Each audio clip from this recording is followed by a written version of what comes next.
Welcome back to the WatchTower Film Podcast, the film review podcast on the Towercast Network by Cinephiles for Cinephiles. Like us. Thank you guys for joining us. We appreciate you being with us for our International Cinema Month. We had a blast. Traveling the world with us. Traveling the world via cinema. Via Simba. Where are your headphones? Well, you find your headphones while you're finding your headphones. Where were the countries that we went to? We started off with Japan. Just pretty much half it was Japan. Spent a lot of time there. We were in Japan, and then we were in Poland, and then we were in France. French. And then back to Japan. And back to Japan. Yeah, that's all the world really is. Is it? Yep. France, Nothing else to Poland, visit. Japan. I mean, if you ask the Sight and Sound poll, it's just France. Why? I mean, there's a I weird was little- curious. When are we going to tackle on this podcast? Because, It's too big. I don't even think Too big. we're there, Yeah. right? It's been sitting on my shelf at home as I bought the Criterion for a year. Like, I've had it. What the Sight and Sound poll deems the best film of all time, which is, I forget the name, French something 23. I disagree. You've never seen it? I've never seen it. So Yeah. Just by the title alone, man, I can know. But when are we gonna? That's the one. That's a frame from the film. Go to number one. I know. I'm going. John Daleman, 23 Quai du Commerce, 1080 Browse. It's an address, by the way. It's a French address. That's the name of the film. That's cool. But it's a very day in the life type of thing, from what I've seen. Yeah. But it's like a 3-hour 40, thing, and I don't know. I'm afraid to watch it. So like- apparently there's literally you're just watching the day in the life of this lady, but at some point her son gets involved into the story, and I think I could be completely wrong because I've never seen it either. But from what I've heard through the grapevine is that she also does like some sex acts in order to perform, like in order to give her son back like the money that he needs for school and shit like that. That's interesting. Yeah, but it's all told through like a very Michael Hennig, very slow burn, day in the life kind of situation. I want to see it. I want to see it too. I think we'll have to have a conversation about when and where we put it on this podcast, because it'll have to be discussed. I think this is Maybe like for the 200th episode. maybe for 200th we Ooh, do. I'm down. We're on 130. I think 130. This is going to be 132. 132. That's crazy. But including the Towercast, it goes up more, right? No, yeah. With Yeah, Towercast, those we're are at separate. 200. Yeah, we're definitely Yeah. past 200. I feel like I've been asleep for these episodes. What do you mean? Yeah. Like, I'm just... Do you feel like you're The just movie. like I half feel asleep, like- but not Okay, so fully I have asleep, a not fully question. When we No. wake Yeah. up, I just feel like we've added 15 more episodes. It's I crazy. have a question, though. We're just pushing them how out, man. How are we going to do today's episode? 'Cause- Well, look, we should know what we can talk about is. but we can't talk about it. No. What we can talk about is that we're kicking off our Auteur Series today. And the first auteur we've opted to talk about is a man by the name of David Fincher. And first rule of David Fincher is you don't talk about David Fincher. And if you don't know who David Fincher is, you should be disappointed in your life. They know him. And based on, this is the choice of Mr. Castro kicking us off for this series. This guy. Miswa. And we decided to kick off on a film that we just can't say much about. And I mean, we can't talk about it. we can't talk about it at all. Yeah. We can do gestures. Yeah, even that I think might get you in trouble. They're in every major city. El Paso's, We But I want to just wanna say let you thank know. you for watching. we want to thank everybody for watching. We can't talk about this. Don't forget to like and The subscribe. first rule. No, before I get into the film, I want to introduce my fellow co-host, Mr. Jean-Eric Castro, who's he's taking over this month. He's picking on films this month. Yeah, this is one of my favorite directors. This is a film that definitely stuck with me for a long time. Yeah. Long time. Every time I watch it, like every 3 or 4 months, I have a different opinion. I have different theories that pop into my head.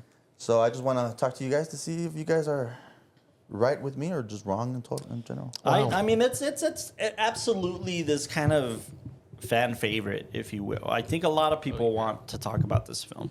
I think this is the clear But nobody definition of can- a cult classic. Yes, This is a low-key, cult classic? I don't know. I feel like it's got more of a following than that. Yeah. I feel like a lot of people just don't like it. No, if anything, I've met people. Especially right now with like the whole Sigma incel situation that's going on. Films such as Fight Club, such as American Psycho, they're being put on blast because a lot of guys are kind of seeing Tyler Durden not as an enemy, but as a friend, and they're following the actions Well, and stuff. And you we make know, a whole controversy. This film just actually got us set off demonetized a by heap saying of those words. situations that we'll talk about. But Mr. Michael Lalal offering a cinematography perspective. Yeah, and Come on. usually I make fun joke for my introduction, but I won't. No, I was gonna say for Auteur Month for the next couple of months, I think it's really interesting that we're gonna be exploring like a body of work from a singular director each month, multiple films, and as a cinematographer and as somebody looking at like the cinematography, the visual aesthetics of a director is the way you usually define them. sure, So it's gonna be It's interesting. one of their main trademarks, right? Yeah. I think that's what I fell in love with, and that's why I leaned more towards like the visual aspect of like the filmmaking medium. Yeah. So with something like this, I'm really excited that, you know, I've seen Fincher work, and again, Right. it's one of the things that once you see a Fincher film, every time you look at a film and you see certain aesthetic qualities, you're like, Absolutely. oh, it's Fincher-esque, right? Yeah. So yeah, I'm just excited to be having a deep dive exploration on like the visuals of Fincher. But yeah, that's what I wanted to say. No, I agree with that. I think what we haven't talked about as far as like we've done over 100 episodes of this podcast, and on one side it feels like a lot, and Yeah. on the other side it feels like a little. We're barely scratching. Yeah. the surface. Like we're scratching the surface, and that's where I was getting to. It's like it feels like this is the first time we ever do this. So like to cover all tours and a kind of a full body of work. We've done kind of mini versions of that in the past, I guess, with like Linklater and Sayaji Ray and Spielberg. stuff like that, Spielberg. But this is like full on. We're going to focus on this director and why they've made a contribution to cinema, essentially. And David Fincher's an interesting one because David Fincher to me is like an edgy Spielberg, because he's Oh, a very wow. popular filmmaker. People love him. Like people in the masses, not just filmmakers and cinephiles, but people out there just like love films like this one. And What do you think it is about his films that? Well, before we get Yeah, into my that, bad. Yeah. let's finish. I want to introduce also Oh, we got a full panel. Mr. Austin Young. Make sure we're sounding good on the ones and twos, offering a producing editing I perspective. love that guy, man. Let's note before everything that he's wearing an LA Dodgers Oh, hat. We gotta love it. We gotta love it. We could blur it. Don't worry. We'll fix it in post. The Nunez brothers are here. Hello. We haven't had them on the podcast like in a bit, man. Or like they're starting to come back What do you now. mean? They were here last been Well, a they were here while. last episode, but I last mean, week. They're a good team. They're that's a what I good team. just said last episode. Yeah, that was last week, and not. My point is we haven't it is, had them man. Papa and Mama consistently in getting a mad. bit. We're and Mama happy you getting guys mad. are back. Although Danny has come out and helped out, chilled We've- out with us. So Danny smells good today. Danny Nunez, fellow actor, You got and his pheromones going. and Mr. Eric C.K. Nunez offering a writing directing perspective as well, and our fellow producer for the pod. So Hello. Thank you guys so much for watching. We hope that you are content. If you guys have any notes, drop them down below. And if you Yes. guys have anything that you want to let us know, the Yeah. movies that you watched this past weekend or anything. yeah, that you yeah. Also, And while you're at it, I have a Subscribe. question. please subscribe to the Yeah. pod. Please and subscribe, share. like, follow us on all the social medias. Follow our personals as well. We also Yeah. do our own creative, cool stuff. Exactly. So More Thank you. social media stuff coming. more. Yeah. Yes. I- I'm working on that right now. What's your question, sir? In the back. Before we go to our humble film servant, where'd you buy your shirt? I actually got it in your dad's closet. That's that train daddy Nobody wants to talk situation about right my there. I like your shirt, the Thriller Manila, right? No. This is what like the biggest fantasy of all. What if Muhammad Ali faced Mike Tyson? Oh, that's cool. Oh, That's interesting. the biggest Anyway, question so moving ever. on. Is that why you wore it though for today? Our- for 5 years. That's cool. That's cool. Right. all right, everybody, shut the fuck up. Now for our humble No. film Yes, servant, absolutely. Perfect hair. Carlos. 5-time The nominated, outfits are always A+. 5 times nommed, 10 times winning. The way he says cinema is just beautiful. What is this? Da-da-da-da-da-da-da-da. Is this Carlos M. Delatore on the mic. Stepping up to the plate. Wait. Cut to my camera. Cut to my camera. It's not even my birthday. All right, are we on my camera? Yeah. Ain't nobody more humble than this motherfucker right here. If you've seen the humblest person, Cut to him. you haven't met this guy. Boom. Carlos Del Toro. Yeah. Your Up to fellow the film back. servant, Carlos How do you not Sanders, trust a haircut? offering a writing director perspective. I need a haircut. You man. go get it, I'll sir. invest in whatever you tell me, bro. Damn. I love these guys, man. They pump you up. They Go make you piss, feel girl. good. Go piss. I don't know. I hear a lot of girls Easy, say I that. think you're still caught up on the film we covered last week when there Damn. was just like so much piss in the face. That he just pissed on. Hey, That we didn't even talk about, by the way. some women are into that. Today, all jokes aside, we're going to be kicking off Fincher Month with his I'd argue his most popular film. Seven. No, Seven's up there for sure. I think in the conversation of auteurs, Yeah. and I think we're all going to hit it with our picks, but there's going to be one film that I think is going to be quintessential. That's going to be like the staple. the staple Yeah. or the introduction Yeah, to Fincher. sure. I feel like when everybody talks about Fincher, they're always talking about Fight Club first. Like, I like that well, approach. Maybe we should do that for all the auteurs. We'll talk about this after, but like start with their quintessential one and Yeah. then work our way backwards or Yeah. forwards. I think that's and then that's a cool work approach. our way into like our personal favorites of the Yeah, the for film. sure. I like That's that. pretty cool. I like that idea. Cool. All right. Well, we'll give you guys a preview. I'm assuming that's why this producers want me to talk about the fact that today we're kicking off with Fight Club. We're talking about Fight Club. Fuck it. We're gonna talk about Fight. Come find me. Come find me. Whoa. And His then we're address is. Can I see you outside real quick? yeah. Next week we're gonna talk about Zodiac, and then after that, Come on, Gone that's Girl, and we're gonna finish Fincher Month with the girl with the dragon tattoo. Now, I I'd like to haven't seen any mention. of those. I'd like to mention that we've done other Fincher films. That's why they're probably not here, like Seven. Yeah, right. So these are we the ones- haven't seen, and it's like the law says, like you'll kind of pick like, no, these are the ones I really want to talk about, not just Exactly. like his popular ones. I do also want to mention, I haven't seen Zodiac or Girl with the Dragon Tattoo. Yeah, I haven't seen those two, so it'll be It's interesting. probably Robbie Downey Jr.'s any like of them. comeback. We've Great. talked about Seven and we've talked about Mank on this podcast. I think Yeah. those are the only two that we've talked about, Fincher wise. But yeah, I haven't seen any of what we're going to talk about. none of the Fincher films No. you've seen. Really? No, Wow. I Zodiac's more think your lane. I only saw Seven, and I thought I'd seen more of his stuff. But then when we watched Mank, I realized like, no, I think that's it. Wow. So- Well, this will be exciting to talk about. We're going to get into this. Absolutely. Fight Club was released in 1999. Oh, no, we did. We talked about The Social Network, too. Yeah, That's my favorite of his. Yeah, Oh, that's probably damn. his. Yeah. I love The Social Network I mean, so what much. is it? Isn't it considered the best film Dude, ever? it's Aaron Sorkin plus David Fincher plus the cast Yeah, plus yeah. the score. Oh my god! Yeah, phenomenal. Got a Phenomenal. nut. Dude, your brother's right there.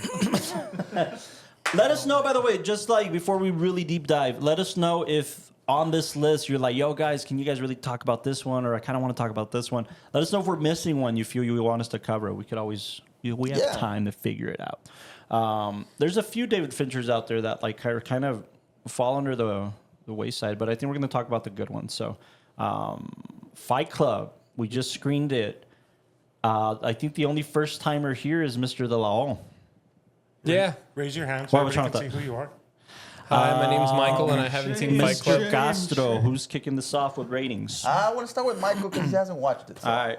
Hold on, I wanna hold see on. what Who you the think. fuck is Michael? What's up, Michael? Yeah. It's Yeah, his De La legal name is Hole, Michael. a.k.a. O-Man, a.k.a. Ocean's View. I don't know. AKA Ocean's 11. Ocean Spray. AKA Madison Cranberry. 5. What? a.k.a. Oprah. Wait, so you're going to miss the game tonight? Yeah, dude. The play-in for Mavericks and Is it still Memphis. the Kings? Oh, Memphis. no, it's Grizzlies. I don't know sports. It's all right. We know you don't run. You ain't running no marathons. Damn. Anyways, We'll go rapid fire. Ratings off the bat. I think at first I wanted to go kind of low on this one, and then as it was finishing off, I loved Just the. to let you know, dude, I'm armed. All right. Oh, I'm legged. I don't know what that means. No, but I was gonna go pretty low. I just felt like it was not formulaic, but it gave everything. It just kind of like was very narrative driven, and I don't know. Like, Oh, yeah. And then also, I thought what was kind of hard for me is that everybody spoils this movie. Like everybody knows That's about the hard- it, and, yeah, and when that's- you go on Instagram and they're like, "Oh, greatest like twist in a film," and for me, there was no way to experience it because it was like you already knew that. So to me, it was like. yeah. I already heard what happens at the end of the magic trick, but let me see how he built it. How he constructs it. I wanna But say- while we're on that topic, really quick sidebar. Number one, that's the point of the title, right? Like it's meant to drive the story forward so that the plot is kind of moving along. Right. But I think Fincher was very intentional. In fact, I read that he was very intentional with the campaign of like, we don't talk about Fight Club, so that people who screen the film don't ruin the fucking ending. Oh, that's actually a pretty That's good like the little principle is advertising, like, remind people, to don't talk help- about this, don't talk about this, so that to almost help keep it like a little bit mysterious throughout the like run. there's an agreement amongst audiences, don't talk about Fight Club, like don't talk about the ending. Yeah. So Here we are. but there's people like Rosie O'Donnell who went on a talk show and ruined the fucking ending right before the film came out. Who asked me? No What way. celebrity I want to fight? Rosie O'Donnell. Yeah, Rosie, Wow. O'Donnell. Rosie O'Donnell went on like Letterman or something like, and she got a screener. You know, she's probably part of the Academy or whatever. And She's out she now. got a screener, and then sure enough, was like, don't waste your time with this film. Like fucking, this A is lot what of happens people- at the end, and they just killed it. And Brad Wow. Pitt talked about how he felt that was like. Well, I remember when Super bad. my dad, my mom watched Unacceptable. it, and I think the whole thing with the whole controversy is like people didn't understand it. They were kind of like, Yeah. are we glorifying, the mental violence illness and or violence? Yeah. I think we'll deep dive more into it, Yeah, yeah, and as far as meaning, but rapid fire ratings, we'll go around Yeah. the room. What was it? I want to say that at the beginning I was going to give it like maybe like a 7.3, and then now I want to give it like 8.1. Okay. I want to give it like an 8.1 just because on the storytelling front. And I remember talking about this in film school that there's so many ways to deconstruct every element of Yeah. it.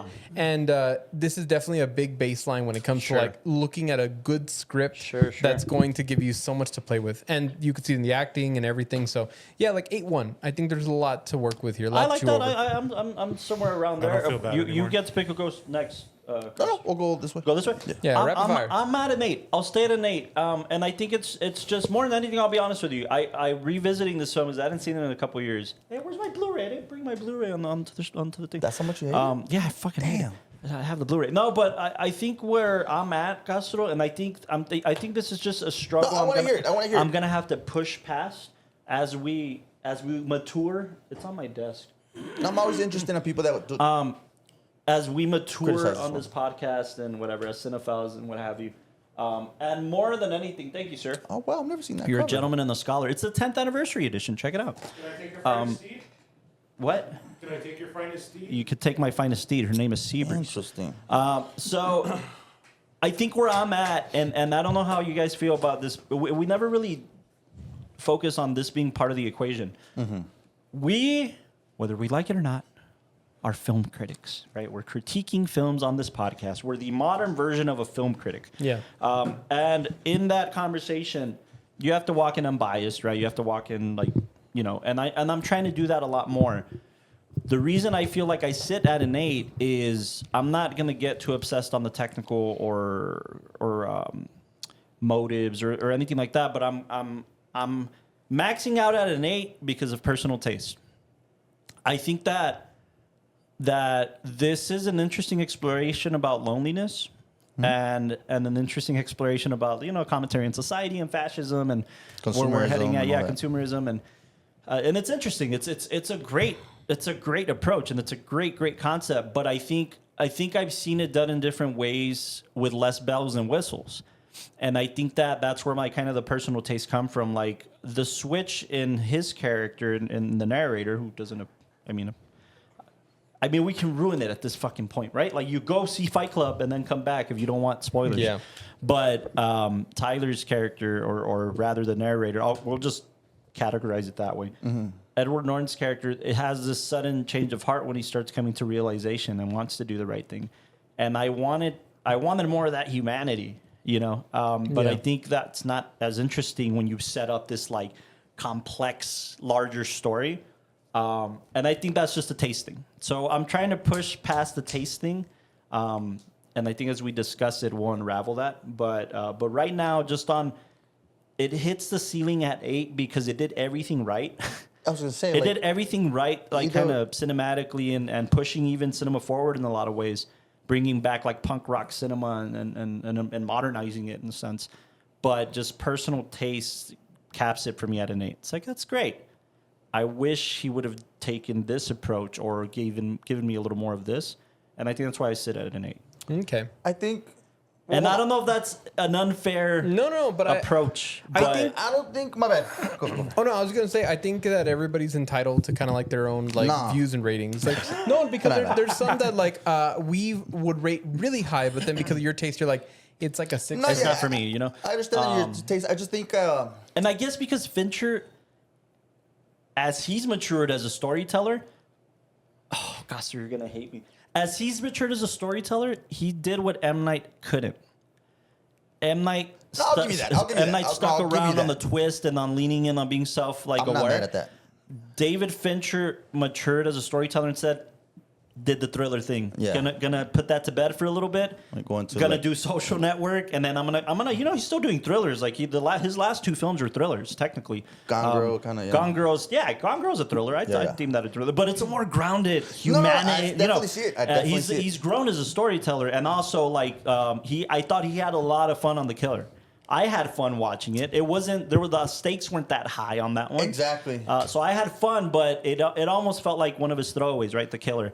But then we see Social Network and we see Mank, and it's like, dude, do more of this, please. Well, like, look, I know that we're going through a tour month, but I think you're going into his later career, and I think like you said that you've seen this before, but I don't think I'm not really familiar with like old school films, but I think this is the first one where it's on the nose if you see it the second time or if you know what it's gonna be. But I like that. I don't care about the on the nose. If anything, I like that. Like the law says, you're kind of seeing the magic trick be reconstructed. Exactly. And especially if you wait long enough in between screenings, you're like, oh, I didn't catch that. Yeah, because I know that like you guys. No, you guys brought up something, and I'll say this, and then we can move on to the next rating. Yeah. My bad. But I'm at an 8. yeah, So just you brought up like the blip thing or the little flash thing, and I think Austin said like, "Oh, I don't remember being there that soon," which you know it's like, oh, spoilers for me. Yeah. But then I know that there was one segment where then you get that flash of Brad Pitt's character walking, I think like through an airport or something like that, and then I can. Just seeing that little moment and then how they talk about it later on made me want to go back and see what are all the little minute things. But I'll go more into that right now. Fincher's even more obsessive than that. Yeah. I was reading, and I That's don't what know I how love true about this is. He's officially said this. I don't know how true this is. It's like one of those things where you have to watch it like frame by frame. Supposedly, this is Fincher's words, not mine. Supposedly, there was a Starbucks cup in every single shot of this film. I've heard that. But it's not. I was studying the shots after I read this. It's not, but it might be. There might be a frame of a Starbucks cup in every single That we fucking don't shot of the film that notice. we don't notice. But it's that obsessive thing of the flashes and the blips and what he's trying to communicate and stuff like that. So it's very interesting. I'm at an 8. Austin. Hey, buddy. Really? No, baby. Man. Rapid fire pain. I thought this was a cool style. type Oh, of rapid film. fire pain? Rapid fire. Just hit Rapid me fire with it, man. pain. You Is guys that what ready? you said? Yeah. You rip the Band-Aid off on him? Like Nah, putting just load up the bullet Here we and go. just. acid on the hand. 7.5. All right. Please. Okay. All right. So I'm gonna give it a 1 because of, no, I'm just kidding. Let's go 8.3. 8.3. I like it. Wow, I thought you were gonna give it higher, CK. I felt like this aligned a lot with. I used to like you, bro. I thought you were cool. And now man. the correct opinion, Danny I Man. give it 8.8, 8.9. Bro, see, right. actors, I have my bro. reasons why, too. We know. This is a very like juicy actor film for And sure. last but not least, And storytelling, in my opinion, I really like how it was like told as well. With Yeah, I the- know. How I the know. We building keep blocks like Yeah. come. we keep kind of like redefining how we're rating this. But Yeah. to me, Yeah. in total, this is one of my films that kind of like made me see films differently. Right? Yeah. Made me rethink about. Is it films. a dime? To me, a dime for me, but for cinema, I'll give it a 9. Okay. Okay. You know what I'm saying? Just Yeah, yeah, because yeah, this yeah, is my yeah. type of film. So obviously, I'm just You know what? I will say this, Castro. When I first screened Fight Club, which was only, I mean, I guess when I really seriously sat down to screen it. you didn't see when it came out. I saw when I was a kid Yeah, and same. stuff, but again, like I didn't know. I thought cool, Yeah. But now, kind of building our palette in cinema. The last time I screened it was during the pandemic, and I think when I watched it then, I had this immediate feeling of like, I get it. I remember, I get it, and it might be a nostalgia thing, and I get it, and I almost put it in that bracket of like the Forrest Gumps, the Shawshank Redemptions. Like this is one of those films that you can High always praise. revisit and cool. It's there, right? It's like like we always talk about this, but like the semester one, class one of film.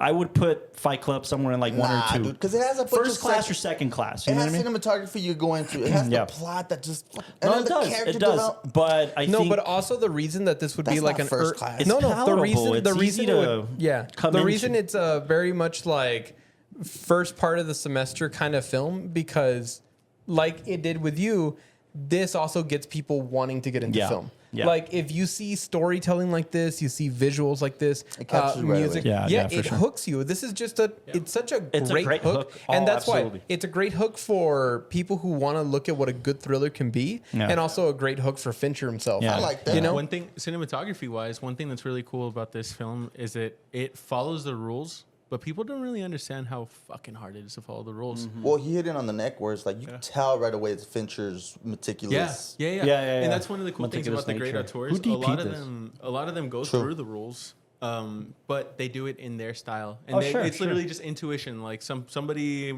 a close up is different in my head than it is to you. Yeah. I might put it front. Well, you might give it a rule of thirds or something like that. But that's little stuff like that unconsciously piles up to create I think cinematic In, style. I think Fincher does this interesting thing where Jeff Cronenberg. at least I guess maybe I need to hear more interviews with him. It's But- Fincher's DP. Yeah, Dude. Cronenweb. He's a pretty chill guy. He could be a little arrogant, but he's chill. No, he could be a little arrogant, and that's fine. Like, but that's what I'm getting to is that we know.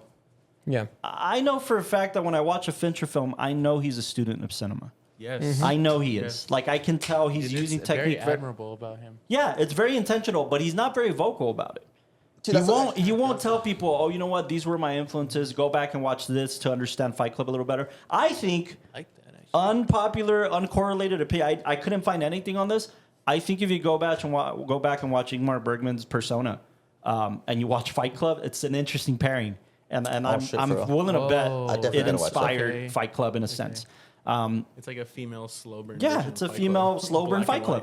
white. That's what Persona is. Hell yeah. And but again, I don't hear him talking about it. But I can see you. I can see you, Fincher. Like again, call it what you want. There's so many clear homages to Scorsese in Fight Club. Bro, there just is. I was 10 seconds too late because I knew you were gonna say some shit like There that. just is, dude. The freeze frames, the voiceover, the narration. Aside from that, That's genuinely. all By the way, no, hold Scorsese on. exclusive. You want proof? Yes, of course it is. He fucking coined it. If we want to talk about director trademarks, those were his. I like getting into this. I'll say this though. You want even more proof? A ver. On his when he would go to the meetings, the narrator, quote unquote character, Yeah. the name tags.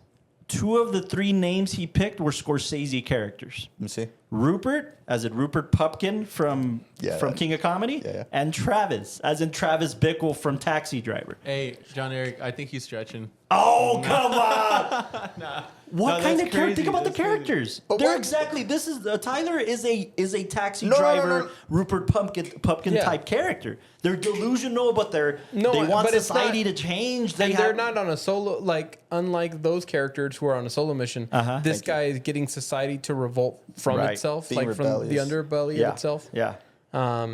I'll say this. It's such an interesting dynamic to see in execution because, you know, the ending's been spoiled to Kingdom Come.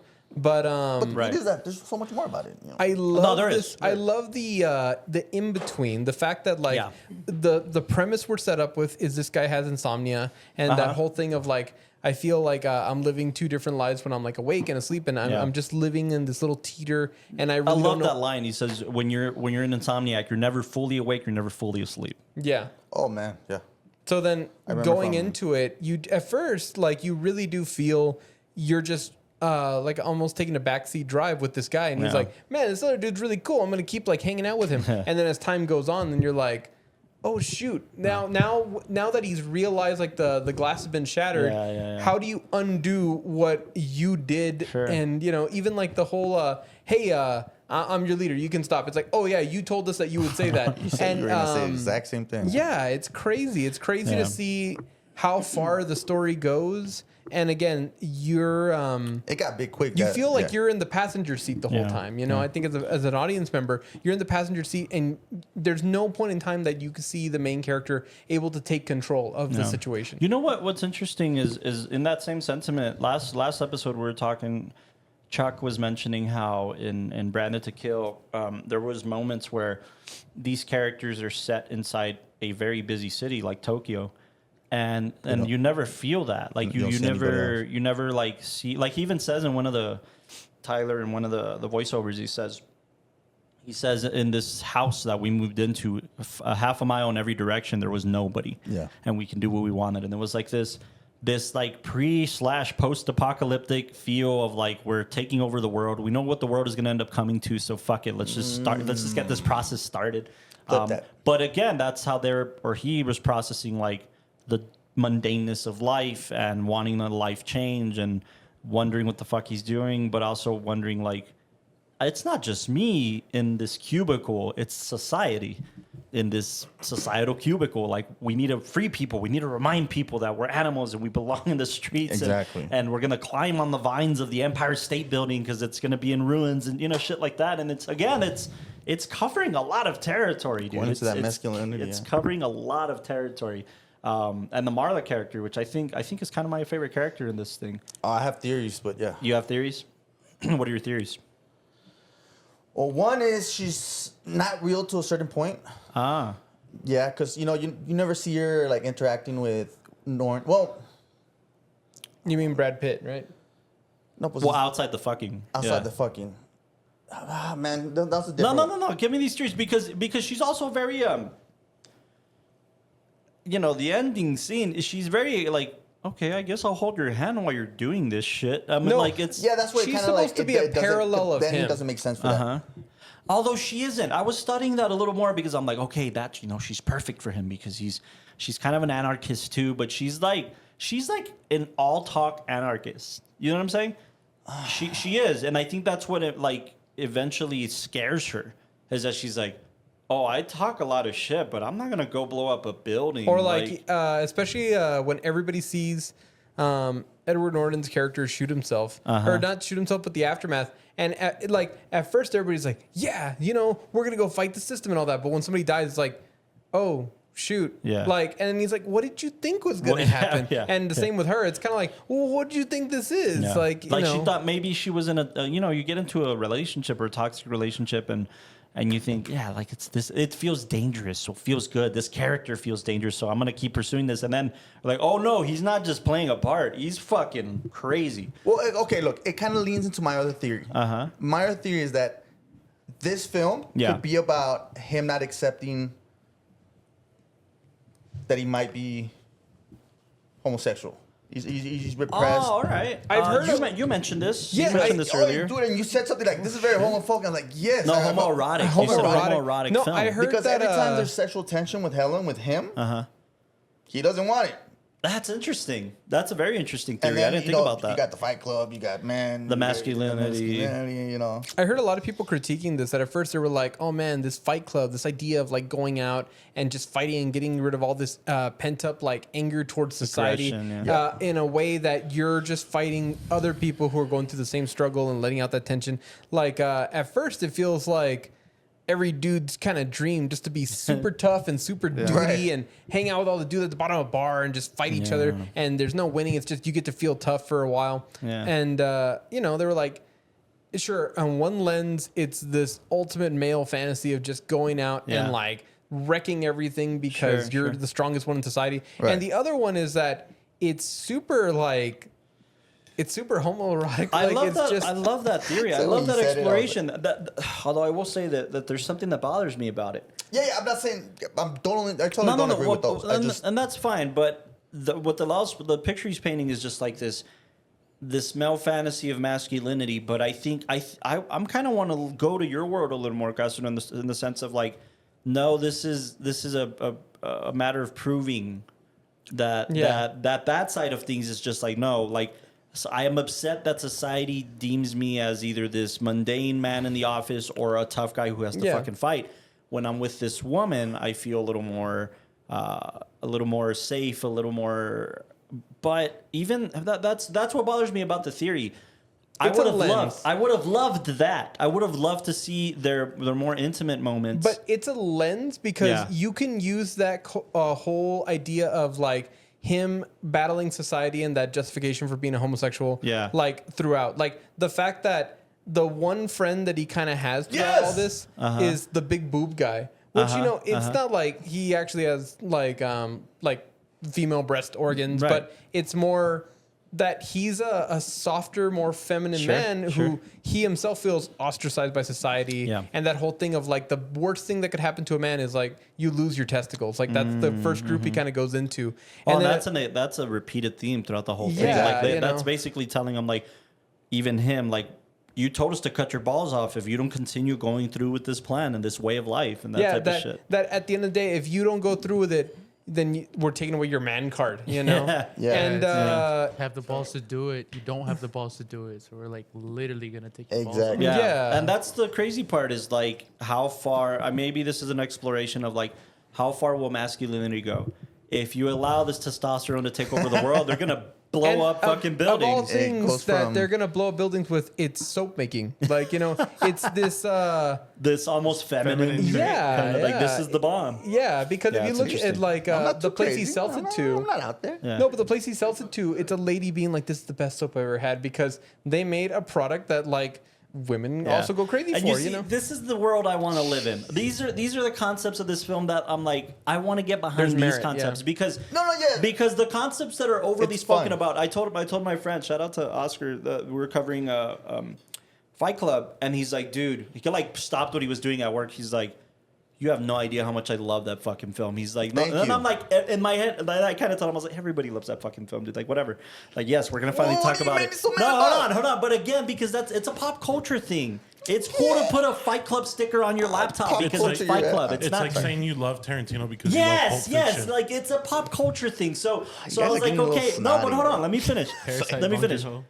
Hold on now. But like, You watch what? yourself, bud. Huh? Yeah, what? It's like the same thing, like saying I love Bong Joon-ho because I'm a massive fan of Parasite, or vice versa. That's true. Yeah, That's but true. He but, doesn't but have again, enough. if you get deeper into his filmography, right? But my point is that What when is I your told him point? to this, I was just like, yeah, everybody loves it. No, he's like, he looked at me in the eyes, like, no, dude, you don't understand. Like me and my friend, he's like, growing up, and when we were in high school, we were these little kind of anarchists, and we hated society They and started a Fight Club? consumerism. No, not, I don't think so. Maybe like I Oscar? wouldn't fucking Yeah. be surprised. No, but he was basically talking about how, like, you know, because he's very like Oscar's a very anti-establishment and anti-society person. He always has been that way. Like the job he works at right now was his first official I have a boss day job. Oh. He's always been a freelancer. He's done graphic yeah, design. worked so, at the magazine. yeah, worked in the magazine. So he was always, and his magazine is very anti-cultural, like, or no, very pro-cultural, pop culture type of thing. It's like underground bands and underground artists and underground filmmakers, and that's what the magazine focuses on. So this is his like tastes, right? Fight Club is very much that aesthetic. Okay. But when he looked at me seriously, like, no, me and my friend, like, we had these very intense, serious conversations about the theories of Fight Club and what it's talking about and how the world is a piece of shit and like Corporate. we're all on our way out and we're so obsessed with our material possessions and That's why I and love this that quote. mentality, right? The things you own end up owning you. And or I'm something. owning you. And he's like, those were that, like, you don't understand. We were obsessed with these concepts. And I think to him, and then it's like this, like, pew, like you step back and you look at the person, and you know, like, he's a father and he's a family man too.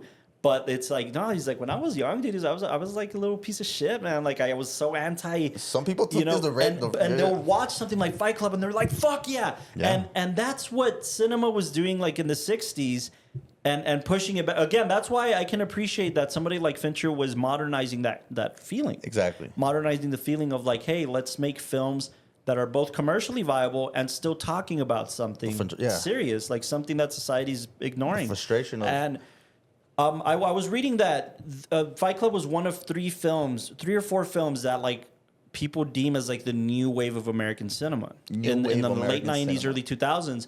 And it was like Fight Club, PTA's Magnolia. Like it was a new way of I agree you know, with that. storytelling and Exploring society. exploring society. Yeah. But it was, if you think about Fight Club, and if you think about Magnolia, and like I don't know if you can go into the trivia in this, Austin, and just Control F Magnolia. I wanna see what other films they were mentioning. These are very like they were fucking box office hits. You know, they're very popular. They were both the critics kind of situation, and they made a lot of money. They didn't like at least this one didn't win Oscars. I think it was nominated for one Oscar for sound editing, and that didn't even win that one. So it wasn't quite accepted as a highbrow piece of cinema, but I don't think that was ever the intention. It was meant to reach more masses. But I think that a lot of like the most impactful cinema, even back in the day, did both. Exactly. I can appreciate that. If it's not here, it was on Wikipedia. Also, I feel like, But it's going into what you're saying. Yeah. It's interesting that we have these pieces of film or art or music that at the time of their conception, they're only meant to challenge the status quo. Right. And they're meant to Right. be this kind of radical, like shake you from whatever stability you have in your current life perspective. Yeah. To question things like sexuality, the notion of a nuclear family, the notion of, what is right, what is wrong. And Yeah. something like Fight Club challenges the idea that society is the whole thing you keep saying, like the things that you own end up owning you, and how we're all bound by that. And because of that, we've lost this sense of like connection and strength and all that. These are the films it's talking about. It was one of the most controversial films of the 90s. And the film was perceived as a forerunner of new mood in American political life. Other films of this kind of nature include Magnolia, being John Malkovich, and Three Kings. I swear, dude, watching this thing again before I even read this, I couldn't help but think about being John Malkovich. I think it's because it's like the Office setting and how they basically discuss like these other worlds within other worlds and being John Malkovich in a very grounded way. Okay, yeah. And like the whole like being transported into another dimension and another kind of life. That's a little stretchy, but yeah. But I think it's talking about very similar things, like this corporate white collar comfort that we have in society, and how this challenges that status quo, and that makes you like think about a new way of thinking, and also like being John Malkovich covers a lot of like what Tyler's character's talking about, Brad Pitt's character, which is like celebrity.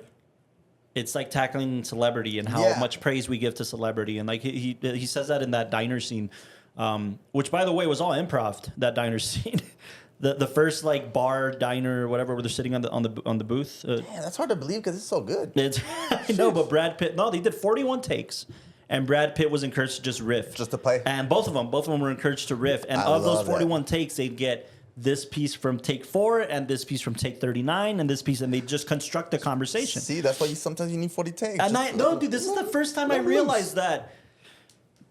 I'm gonna sound so stupid as a director, but that's the first time I realized that when you get that many takes, you can really manipulate the story that way. I don't know that many filmmakers that go in with that mentality. You go in wanting to say something. You know what I'm saying? And that's at least how I go. And I go in like, oh, I know what I want this to say. I'm trying to capture what I want this to say, and that's what I want to kind of convey in the edit. Right. And we all know that the editing is the final rewrite of the film. So you're constantly, you shave a frame here, you leave a frame there. It's going to say something different than if you leave 3 frames here and 5 frames at the head. And I think that's just Fincher's overall mentality is like, I'm going to get the amount it takes I'm going to get, especially when there's conversation going on, so that if I decide that I want to reshape the story, I can do it then. See why I like him? And I think other people were like, I think other people deem David Fincher as like the guy who gets 40 takes because it's wearing the actor out and they'll get the rawest performance, whatever. I don't think that's the case anymore. I think it's just so that... It's a blend. Maybe, but I think it's just the being in the editing bay and being like, I have my options, not just on one piece of the conversation, but I have my options to like literally get the inflection and reshape the narrative. And that's hard to keep track of. It's risky. And it's not only risky, it's fucking scary to me as a filmmaker. Yeah, because I think when you know what you're going for and you can knock out, like, let's say a scene in like 7 takes, Yeah. then you know that in the edit, you're just going to pull pieces, but it's that thorough line. Yeah. But knowing that you're taking a bunch of different takes and you're almost going to, like, documentary style, Yeah. have to reconstruct a Right. narrative. It's very brave. No. But why don't you just take it as you're doing overwork? You got your shots, but Yeah. I think that the weird situation over-prepared instead of I think under-prepared, I, kinda. as a director, I think that the weird part about that is that you do get burnout. And like there's a famous story which I guess we could talk more about in the next episode that Robert Downey says, like, when I was on Zodiac and we were rolling digital so we could just go and go. I couldn't get to my trailer and put my shit together. He says that his form of protest was he'd pee in water bottles and leave them all around the set, like as saying, like, "Hey, motherfucker, stop! You already do 40 takes, and you still won't, like, you're digital, so there's no waste of your shit." So, I think that there is a bit of a burnout. I think, if I'm not mistaken, Fight Club took if I'm not mistaken, it was something like 135 days to shoot. 135 days. that's almost That's Third of a year. third of a Third year. of a year. I think I read it. Yeah, look, 138 days, 1,500 rolls of film, what's which the is 3 problem? times the amount a normal 2-hour picture And would. look at the product. No, but I mean, also, You don't My need to point look is- at the product. but here's the bad thing. When you look at something like this, 4.5 months. we could say, like, from July to I December. love it. My bad. No, we could look at something like this, and then, if it's Fincher, we're like, oh, genius. Obviously, this was all going to go somewhere. But if we are talking about, like, oh, did you hear that new kid, Kenny, who started Well, you making just his... said it. You It's a see it new like kid. an amateur, right? Yeah, new like, kid. oh, no, but He's I'm got saying, the credit. but they could both do the exact same thing, Yeah. but it takes a careful mind and Yeah, a careful yeah. auteur to use that wisely. Otherwise, Yeah. Oh, yeah, you for look sure. like You look like an amateur. you're fucking up on set. Yeah. No. 'Cause- And the other side of that coin is that, Oh, look, like for in the instance, way of the pro. actors, or what do you mean? No. as a director. Yeah, because you're feeling like if you're failing your actors, or No. It's okay. So you usually hear a lot from producers that, oh man, we had to push back on days because Yeah. they didn't get this shot, or at least like I had a day on set for a film that they had to We had to redo do an reshoots, entire yeah. scene. That they already shot, but everybody's getting paid for that. Everybody has to be brought back on the same Yeah. day. They have to reset all the stuff. So it looks like a fuck up when you take too long on set. No, That- and I mean, look, granted, they were see still it. shooting on film here, but I think it was starting on Zodiac, he started shooting digital, and he was still doing the same thing. When you're shooting on film, you go watch the dailies, and you decide, well, I'm not happy with that, so I'm going to reshoot it. When you're shooting digitally, you don't have that excuse anymore. Yeah. You know what I'm saying? And if you're going to recreate it after the amount of time you've taken, let me put it to you this way. Christopher Nolan is currently in production for the Odyssey, right? Homer's The Odyssey, an epic, a literary I've seen epic. some I mean, this pictures. thing is, but it's got the I'm crazy with amount you. of cast it has, the locations, and he's telling a big story. That guy's genius. When That guy's- somebody like Nolan says, I need 100 days, you give Nolan 100 days because you know the scale of what he's doing. Fincher, it's more technique than it is necessity, I think. I think it's technique. I think it's like, no, we know Fincher does 40 fucking takes per scene. because he brings this product out. How long did it take to film Mank? Because I feel like with Mank, it's a more Yeah. grounded piece. While he's looking that up, so you can touch on the main thing, I just want to express like what Delal was saying about producers. On this film, the executive... I get it. Wait. The executive producer quit the fucking film. He quit Fight Club because this motherfucker went a 16 million over budget. Here's my okay? perfect example, and you're gonna agree with me 100%. Holy... Fuck me, dude. 200 a day production? Bro, 210 look day at the production. product. We're still talking about it today. But Let me ask you a question. No, let this talk. And you're gonna. Gosh, no, nobody's 100%. talking about Mank today. Oh, my bad. No, but I mean, like, again... Hold on. He has a point. He has a point to Not one of my favorite actors, but one that I do respect is Tom Cruise. Sorry to hear Okay. about that. When he did, I know, man, me too. Yeah. I'm sorry about that shit too. When he was doing Mission Impossible 5 or 6, remember the freaking story? Matt Damon. Oh yeah, so I got a new safety guy. Exactly. Yeah. What about it? I just like talking about that story. Such a good one. No. I'm trying to get your. I kind of lost my train of thought. Okay. Let me ask you a question. Oh, I get it. If you don't have what, if you're not being able to get what you want, you're still gonna want to try to get what you want, so you go the extra length. You're you right. Get another. You're absolutely you get right. Another safety guy. I'm willing to bet. This is just based on my limited experience. I'm willing to bet that David Fincher does little to no pre. What? I think he That's gets a the bold- script. that's I a think he bold gets the statement. That script is to very where he bold. needs to. I think he gets the script to where he needs to get it. I think if any pre comes into play, and he doesn't even write most of his scripts. He didn't write this. David Fincher doesn't write most of his scripts. His dad wrote probably Mank. That probably just gives him time to be a little bit more meticulous with little certain things. Maybe the what's that? The board from It's Always Sunny. Like maybe that's what Fincher's doing in pre. But dude, rehearse with your fucking actors for 2 months before you go and shoot a 210-day film. How do you know And he like, didn't? I think How do you know he didn't? Because you know why? You want to know how I know? Yeah. You're also, as a studio, as a production company, you're also paying for pre. No, Yeah. but So they're gonna give him No, 4 no, months no, of but you pre don't and understand- 6 months of shooting. But you don't understand that these guys go up, like, not even with the studio. They go into their houses on their own, no pay. That's what happened with Joker and De Niro.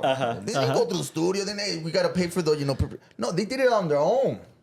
I feel you on that, honestly. It's Yeah. like if you get that chance to be in that kind of film, I would do. I'd take if I time got out the of my chance to life do without the Odyssey, I would do it getting for paid, free, just dude. to Like, make it good. You know, it's like dedication. I think guess. we would. no, but I don't know. Again, Joaquin I Phoenix think did. I think he's earned his stripes, and people see what comes out of his Sure. like films. So that's why they're like, okay, if this is how he works. This is how he works. But And they're bankable. Yeah. His movies make money. Yeah, but if So- any of these actors and crew and all that went on a project and like, you know, an indie project, Yes, and the I get indie it. project is taking 200 days to shoot, you'd be saying, was oh, the- it was a dumpster fire. What was the No, budget yeah, on this, yeah, and what was the budget on Mank? I'm only curious because look, and I'm gonna sound. You guys understood my Mission Impossible thing. Yes, yes. Let me know if I'm reaching. You gotta Let find me a know if way. I'm reaching. But Sometimes it sucks what I'm wondering, Fight Club was 63 million. Fight Club was 63 million in 1999. How much did it get? How much? Mank was 25 million. Oh, okay. How much And did? How, 200? how much did it make? How much did it make? Did everybody eat peanuts? Fight Club. I know, Fight Club. dude. Fight Club was what? Oh, come on, baby boy. Oh, Look at shit, that. it bombed? 100. Yeah, bomb. It bombed in U.S.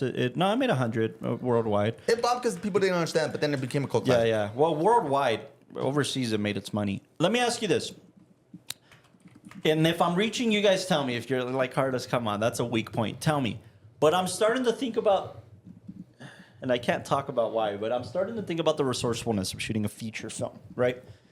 And you talk to Carlos 3 years ago, and he'd be like, "Fuck resourcefulness. We're gonna make a picture, and I don't care how long and how I know expensive, that right?" you're going there. I get it. No, I get hold it. on, It's hold on, hard. hold on. It's Let me. hard for No, the no, no, crew. no. I'm It's not even hard for all asking. that. That's a given, right? That's what the law was saying. My question here is, when a David Fincher goes to Netflix and says, "I need 25 days and a 200-day shooting schedule," His plan, yeah. in the climate that we're at cinematically, that means Netflix is saying, Netflix is probably a bad example because they have the most money. Netflix is probably saying, we're gonna have a Fincher film. We know it's gonna get views. We know it's gonna make money. Okay. We're not gonna give $5 million to little Bobby over here making a more grounded piece and a 15-day schedule because I need little Bobby's money for Fincher to make his picture. Damn, yeah. What I'm saying is when you're doing and that also means crew, right? That also Yes. means like, hey, he needs crew for 210 days. Little Bobby making an indie over here is not getting either the resources or the time to make his film. And I'm starting to think about that a little bit in context because, dude, Scorsese does the same thing. This motherfucker asks for $200 million budgets, and And I don't know Tom's his over shooting budget. schedules. Like, what was the shooting schedule on The Irishman or Killers? I don't know the shooting schedule, but what I do know is that in the stage where Scorsese is right now, similar to Nolan, it's more about needing the resources for scale. Like Killers of the Flower Moon, between De Niro, Leo, that's half the budget of the picture, I'm sure, in terms of their quotes, right? I think the business side is getting Yeah. into your love of film. It don't matter what it costs. I get it. The whole crew, everybody suffers. But you're forgetting about the product, the picture. Yeah. No, but I think for something like Make, you might be right. No, Make. overall, obviously, you don't want to make it in so many days, but No. it's But the artist that, dude, is not ready. what I'm wondering is Mank in 2023 or 2020, whenever it came out, 21. made a 210-day film for $25 million. And in 1999, a Fight Club, a $66 million film, took 138 days to shoot. Do you understand the difference there? Him Yes. becoming a more mature storyteller and saying, yeah, I'm going to take 210 days. I'll take less resources so that I can have more creative freedom. With Fight Club, number one, it comes from a book. It comes from an IP that's already semi-popular. Okay.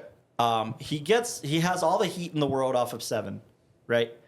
I think this was Fincher's Hollywood film. I think Fight Club was Fincher's Hollywood film. Interesting. What did you think social media would be? No. That's a substantially more grounded film talking about something. But that's Hollywood. That's There's for no everybody. bells and whistles in The Social Network. In this film, But that's tasteful for everybody. there's CG, there's explosions, there's Not really. social. I mean, loved everybody it. has social media. That's what I'm saying. Like everybody was like, okay. No, but Social not. network full. social network. Social media, No, but Instagram. just Social because Instagram. everybody Snapchat. uses social media doesn't mean that everybody wants to hear the story of how it got started. Like nobody I'm cares. shocked how popular The Social Network It is. is. because it's shocked. a great. It's fucking considered one of the movie, best. It's a low-key. great film. I'm not gonna lie. I do side with Kasha right now. I feel like Finally, after, bro. After how many episodes? Jesus, I'm struggling. I feel like after Fight Club, that's when he kind of started becoming a studio director that had You this think expectation so? of Fight pumping Club out. was not 'cause you had studio-esque. what came after. Like just because it's formulated for you, it's Dude, not. Brad Pitt was quite literally the biggest star in the world. It doesn't mean that he didn't take a role where he thought it was a better role just to do a little Fincher By film. the way, his quote, Brad Pitt's, was like 35 million, and Edward Norton's was like 5. I can guarantee you that. This motherfucker took half the budget, dude. That's 35 fine. million. Dude, the acting, the performance were exceptional, bro. I'll give you that. Brad Pitt's performance is terrific in this, but So was- does so was Edward Norton's. Norton. so was Norton's, yeah, To for be sure. able to perform be kind of be in a fight with yourself and make it convincing. Yeah. That's crazy. That's like I when he was think- being dragged, like when he was being dragged by himself, Yeah. and we see it in the camera.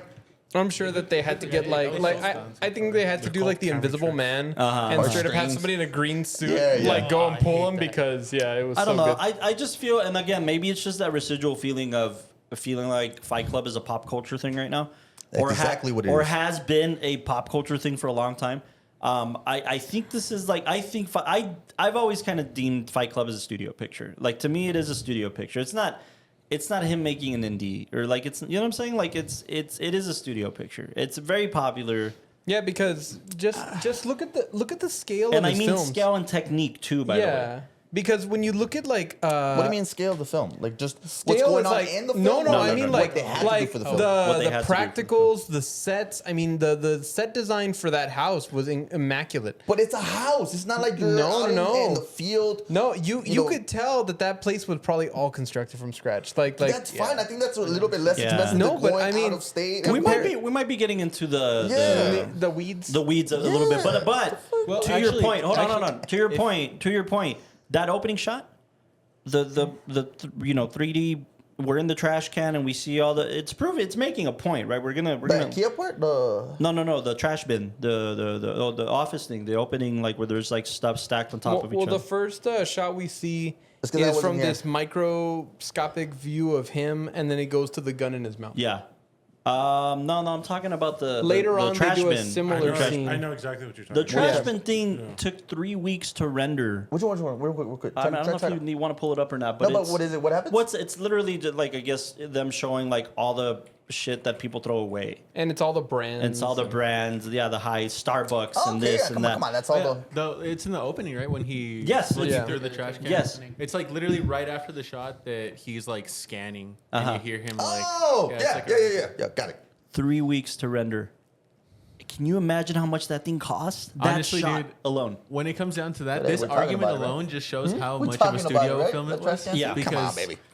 I bet Worth every money. you believe that it Worth was every shot money. on location, John Eric. Huh? I bet you believe it was shot on location, but I'm willing to bet money that So had they constructed a studios. house out in Yes. Puerto Rico. Believe it or not, that's the Yes. stuff that we used to work on in New Did York. they do it in We used- Hollywood? In New York. In New York, we Where did they built shoot studios. this in? My bad. We could figure it Where out. does it even take place? Do we know? Probably not. Miami? like that. Miami. No, not Miami. Low-key, some of the street signs, they looked very much like copy-paste the exact same ones from LA. So I'm kind of like, oh, Yeah, it might be. definitely It a might be different one. LA, but no, I agree. See, This was that's- shot on the soundstage, dude. Come on. Yeah. No, that's what I'm saying. Like, Oh yeah, it was shot in LA. Could you look up if it was shot in like a soundstage? The story's fictional setting is the Philadelphia Warmington metropolitan area. So if it takes place in Philly. So narrator's condo, Figueroa, West State. What? It's all Well, LA. no shit. It's a condo. They need the building. They need the outside of the building. Oh, look, set built locations. Tyler Durden's house. Those are the ones that were in a studio. I assume that's And yes, yeah, you have more. set expertise. Okay, Yeah. well, I might not be very familiar with this, but I think it's a lot cheaper to film in studio than out on location and No, have people. Not because necessarily. they have It's to not- build everything. Yeah, but Like one- from scratch? But the When you important- go out of state or something out to another country, don't you have to crew flights? No, because then you just have to get like the permit to film there. But after you get the permit, the location's built. Past like 1990. What do you mean location Past built? like 1985, dude. LA is still per capita the most expensive place to shoot. Especially now, yeah. Yeah. It's still the most expensive Okay, place then to I shoot. think I had it a little bit twisted. I thought like a studio would be like Oh, like cheaper? no expensive. And to me, expensive was like you gotta go I to forget Hawaii. who it you was. gotta I think shoot it was in- like Village in Roadshow or Puerto somebody Rico else. But and Germany. when The- he the when reason he why- upped the That's what a studio budget, was. when he Yeah. went up to like a $67 million budget from the original 50 that they gave him, the other company had to pony up more money.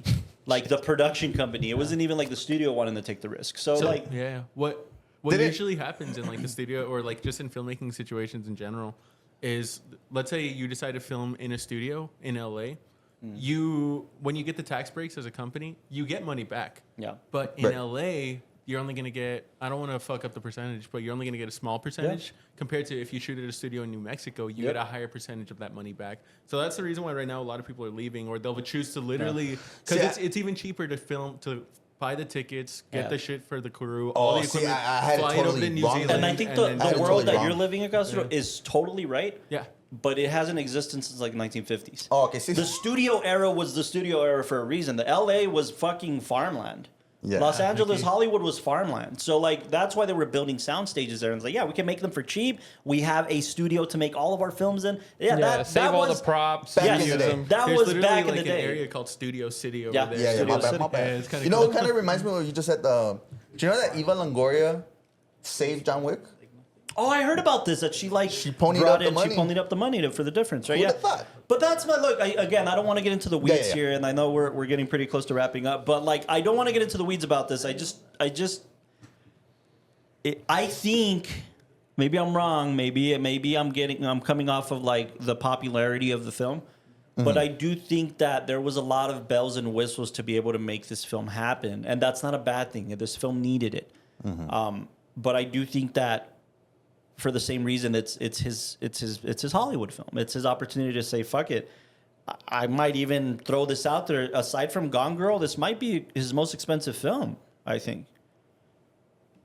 I don't know if that's true or not. Like what budgets he had, but I think this is David Fincher's most expensive film. Girl with the tattoos, probably expensive too. Yeah. There's a lot of like explosions and shit like that in that one too. Right? Yeah. The girl with the dragon tattoo. Yeah. Okay. Well, Either way, it's just you see, like this also feels like a film where Fincher didn't have a lot of restrictions. It's just like whatever your vision is, go for it, dude. Yeah. If we need to reconstruct or animate a shot so that way it's the coming from the trash can out and seeing all these little clips of things, or like we need to do a bunch of makeup on everybody so that way What they all was look this? cut and we have Yeah. these big scenes. Girl with the Like dragon whatever tattoo. we need to do so that way What it's was your Gone Girl's vision. budget? Let's go into it. And I think that's what we're seeing here compared to like, you know, I was thinking of the Before series, where that one it's kind of like we're just gonna walk around locations. We're gonna have you talking outside. and that's so key, dude. That's so key because I don't know. I'm not a true artist. I'm not, you know what I mean, like living out in like the struggling artist. What I'm wondering is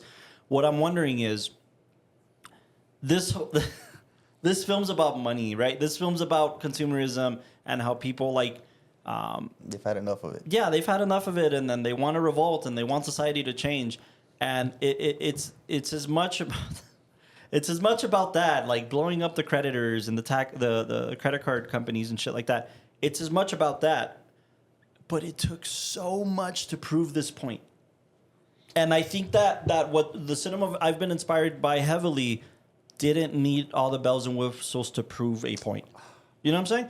It just feels a little bit hypocritical. It feels a little bit contradictory. That's one super cool thing about like the bells and whistles in cinema is it's almost like every single piece of art form goes through a phase where it needs to be discovered. Right. And then it goes through a phase where it needs to be like critiqued. Sure. Well, or like critique kind of comes like first. expressed and then critiqued and then parodied. And I feel like when it comes to right now, we're in the stage as a filmmaking in a whole of critiquing. But I feel like when this film came out, it was very much in that exploration, and it's still because right now you see these kinds of movies everywhere. Yeah, and that's not like if this is going to be passe. This film will not pass. Like people will watch this film till the end of time. Yeah, and it'll always be relevant. I think, but I think it's a weird catch-22 for me right now. This is just how I'm feeling about it right now. The weird catch-22 that I'm having with Fight Club is like, as a director, as an artist, you're wanting to make a commentary on how society is in classism and spending money, social norms, and I'm in order to, I don't know if it's a fight fire with fire type thing. Whereas a director, you'll say, you know what, I'll take less money to make something, or I'll make something that's more grounded to prove my point. In a weird way, like in the film, the only reason that it was able to succeed, or like their plan, Project Mayhem, was able to succeed, is that you weren't able to attack it directly. You had to go from underneath within, you know? From inside, Like they were saying the whole thing about the explosion, the maintenance worker. It's like, oh, we're not killing people. It's like, oh, no, the buildings are empty. Maintenance already cleared out because they're the last ones left. Yeah. And, you know, you can't really have a conversation about society and brands and how everybody's just profiteering off you, but you have no contribution and can't connect to it. And the only way we can do that is we have to be inside of a studio creating a big Hollywood movie. So and then that's that my way point. you could get that's to where that Fincher like gets all my respect, because I don't know enough about Fincher in terms of interviews or going back to like his shit to say like that was his mission. I was going to do studio pictures that were going to change the perspective of filmmaking and stuff like that. I don't think he thinks that way, just based off what I know about him so far. But we're also bitching, or like filmmakers bitch all the time about not having enough money, not having enough resources to be able to tell their stories. And then we see somebody like Fincher get the resources, tell the story, use all the bells and whistles, and I won't say we, and then I complain about it. It's the whole... it's a weird catch-22, dude. It's like the whole thing where they stole the fat and then they're selling it back to the people. Yeah. Oh, yes. And then that's exactly it. That's my point. That's exactly it. They're all coming around. But as an artist, that's a general mission all above. Yeah. Like that's pretty cool for him to actually execute it, communicate it, execute it, and put it into line in his biggest Genius. fucking movie. Hell yeah. Genius. We're going to keep talking about Fincher. Yeah. We ain't going anywhere from Fincher. Yeah. But I think this is a great place to launch from. Yeah. And Can I talk a little bit about the acting? My bad. no, Yeah, we're done. go We're done. Next week. No, I'm joking. Actor. No, man, I think the performances were great, right? I think Edward Norton captured the character of... Bro, Brad Pitt. Oh, Brad Pitt, hold on, man. Edward Norton captures this great, yin-yang to this guy, right? He's the perfect meaning of emptiness, loneliness, a guy that's just in his breaking point, right? Is he the loser? Yeah, basically. But then you get Tyler Durden. I like how he's like reckless, chaotic, and he makes chaos almost seductive. Oh, And sure, it's attractive. That's why, even when he's saying the craziest shit, you're still sticking with him, right? Because we all have a little bit of that desire. Well, he says that, right? He says that when he finally reveals who he is. He's like, I look how you want to look. I fuck how you want to fuck. Exactly. I'm your desire, dude. I'm the figment of your imagination of what you want to be in society. Yeah, I just think It's very interesting. I just think it was just too. I mean, even Helen Carter, Helen Bonham Carter. Oh, she was phenomenal. phenomenal, man. I think she was the perfect balance, right? That's why I have those little theories of her. Yeah. I have a theory. What's your theory? What if what if this army didn't exist?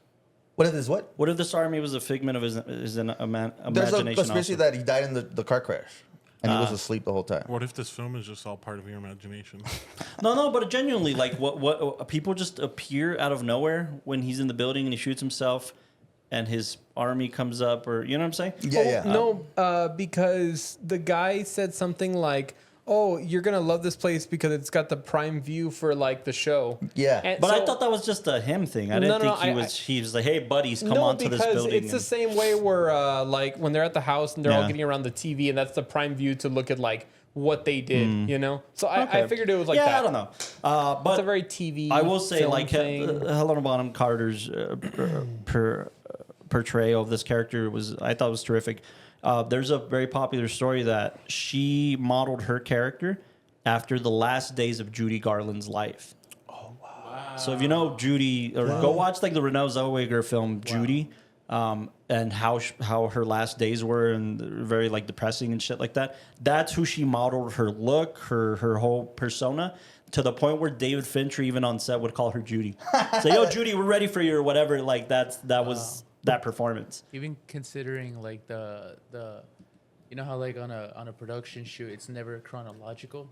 Like you're shooting one scene from the end of the movie first. Yeah. And you're doing to cut in between those and keep that consistent character development. sure, she sure, has sure. throughout. It's Yeah, pretty yeah. phenomenal. Yeah, no, Because she's the great. others had like their own kind of like their own performances going Yeah. throughout the film. Ooh. But she was the one with like the development. Pretty the one who yeah, changed sure. toward the end. Or Well, whatever, just you to close this out, I like that. I want to pick you guys' brain on one little thing also on this film. Pain. Pain. Oh, yeah, that's a really, really good one. Right? I think it's like they were in the fights just to feel something, right? Yeah. Sure. Like it was Yeah. like to numb themselves from like the hatred of their job. Yeah. I think pain is kind of their representation of it's the only true thing you know because like the whole thing of him losing all of his possessions and having to have that talk with the officer earlier and saying, oh, well, I lost everything. Like all that furniture was mine and everything was mine. And he's saying it kind of like half-assed because he's getting to a point where that's not real. Like all the shit you buy is not real, and all the things that you grab to try to define yourself with, the consumerism and using that as your definition for what the world actually is. Yeah, your comfort, your muting, your it's mute kinda like button. the only versus- thing I know that's real and that actually connects to me Is what I'm the feeling. pain I feel. Yeah. And that's why, the whole burning the hand thing and No, and that's them a getting to the reminder, fights. right? A reminder of that I feel pain. Yeah. I feel like that's a massive, massive thing that like a lot of these, going back to that whole beginning talk about like the incel situation happening. Yeah. I feel like that's a massive thing that's hooking a lot of the audience is like in day-to-day life, we're told you feel pain like he does, just meditate it out, just shut it out, do anything to close the door on that. It's an But escapism, a form of escapism, right? Which yeah, exactly. But on this one, it's Title of the like film. look at the fucking feel the pain, hit the cry. Yeah. I believe Elon Musk has this thing where he's obviously this billionaire, but he still sleeps on the couch in his office, and he does that purposely in order to wake up every single day and still have a drive in order to do something. And have that extra time instead of driving all the Yeah. Exactly. Yeah. But Or it's by also the one of same those things. I token- believe, my bad, Marcus Aurelius, I believe he did the same thing where even though he has this massive king size bed and he has all the riches in the world as a Roman emperor, he still slept on the floor at least once a week. So he can wake up for something to be grateful for. I think a lot of people, a lot of like therapy and stuff like that, you learn that when you're mourning, like, you have someone pass away in your life or that type of thing, or a breakup or whatever, they kind of encourage you like, hey, don't try to mask the pain, like feel it, go through it. Yeah. Like the only way over it is through it. So like just feel it. And that's a sense of humanity too, right? Like the only way through it is like if you keep trying to shovel shit in your life to get away from the pain, it's just gonna come back and bite you in the ass. But if you go through it, it reminds you that you're human. It reminds you that you're allowed to feel these emotions. And Who's the boxer that just won, or I think it was a UFC fighter that, what's the word? When there's a lot of stuff happening and you're trying to get through it. Wait, when there's a lot of stuff happening and you're trying to get through What's it? it? Oh, before. What is it when like every persistence, not persistence, but like Perseverance. Resilience? Perseverance or no? Resilience. damn it, I messed this one up. I forgot what he said, but it was something where when you're down on the ground and you're trying to fight for something, that's a privilege because you're feeling something. Like Oh, okay. Dude, yeah. which yeah. was it? What was the? I don't know what quote you're talking about, honestly, but I do completely agree with just the one that you just said right now. That it's Like, a privilege to. yeah, like, dude, try to we're, at the end of the day, we're 50% souls. coming from wherever. And then, but we're 50% human. And Yeah. a large part about being human is having an ego, still feeling. Obviously, don't let it turn more than 50, but yeah. that's still like a privilege at the same time. There's But I don't know, it's sort of the there's a same clip I keep seeing from Louis' show, and you probably know which one, but where he feels sad over a breakup or The something doctor. like that. Yeah. He's like, yeah, be grateful for the pain. Yeah, he's like, oh no, like what you had before, that wasn't love. Like, you know, he's like, oh, you think you loved her? No, this is love. The heartbreak, the, missing, pain, missing them, thinking that you can't get through. Yeah. That's the greatest gift. Like having those emotions, because later on, then you know you get better, and then that's when love's actually gone. You know, That's great. Adversity is a privilege. Adversity is a privilege. That's interesting. It's Yeah, interesting. I love that quote. It's a privilege, man. Yeah. By the way, like, also go check out these performances with Meatloaf, man. Meatloaf was a good performer in this. Meatloaf. And Jared Leto. Jared Leto. Jared Jared Leto, Leto, like, dude. just fucking plays a I pretty. don't know where, pretty but good yeah, role. he did his thing. Meatloaf is the boob man. Yes. Yeah. What? Yeah. He's got No, those big Meatloaf is I'll actually do a anything traditional for dish. love, but I won't do that. That man was boob man. What? Yeah, man. I didn't know that. Yeah. All right. Well, any rating changes? No, better. I want to stick at an 8.1. I want to see if my rating actually changes as we watch more of his filmography, because then Right. I'll start to see the difference between something feeling like a flash in the pan and something being intentional. And I think Yeah, that's and I don't think Fight Club is a flash in the pan. As popular as it is, I hate to sound like that filmmakers, like any popular films are bad. They're not. They're definitely not. I don't think Fight Club is flash in the pan. I do think it'll stand the test of time. Do you appreciate, or do you at least his cinematography style? No, I Nothing do really very Jesus. much. We didn't talk Cronenberg, about it dude. too much. I think it's part of But his- I'll say there's something about these slow dollies and very slow movements for. It's almost like the car crash. Car crash happens. You can film it where it's really erratic, it's really chaotic, but then there's this slow dolly back, and as we're doing that, it's either a dolly or a crane, but it's almost like there's a piece in letting that moment sink in, and he has a lot of those moments, or a lot of these low dolly shots where we're angling the camera upward. He's looking at a building, and then we'll have the reverse where the building's looking down on him. And I mean, for something that's such a critique on society, you see a lot of intentionality with him trying to show you this gritty underbelly of society, but then showing how emotionally charged society versus the person is. So It seems like Y'all that's an learning interesting day. through line. We talked about that too on the learning last day. episode of like how a big city or big buildings will make you feel so small. And Yeah. that's a lot of that took place in this. So Should we do a rapid fire final rating? I think we're No, I all- think we're done. We're done, man. We I think we're all. I'll wrap. I mean, I stayed at mine. Yeah, no. so All right, cool. it's up to you guys. 10.1. Next week we'll talk about Zodiac. I've never seen it. It's based on a true story. Trust me, Carlos, you're gonna fall in love with this Yeah. film. Like It's different. It's crazy. Yeah. crazy. Cinematography. I'm Still the excited. I'm same. excited to see it, and Super I excited. know that it does kind of touch on another side of like They never found humanity in terms of just like being inside the mind of a psycho killer and, No, they and that did type of find. thing. They did find the Zodiac. they found him. The Zodiac. Didn't Killer. they finally decipher with the? I mean, they, With AI? but when they found him, but then they never like confirmed it. No, they It did. was, it was It was like a Jack the Ripper situation. No, they did a Netflix like Jack the special. Ripper. Yeah. Like they knew who it All right. was, but they never. Yeah. We'll talk about it next week since it has to do with Zodiac. We'll talk about it that Yeah, episode. Let exactly. us know what you think in the comments. Let us know what you think about Fight Club, and if any of us are wrong. I'm willing to bet I'm going to get so much shit on this episode. Thank you guys for tuning into the WatchTower Film Podcast. Good night. Not everybody.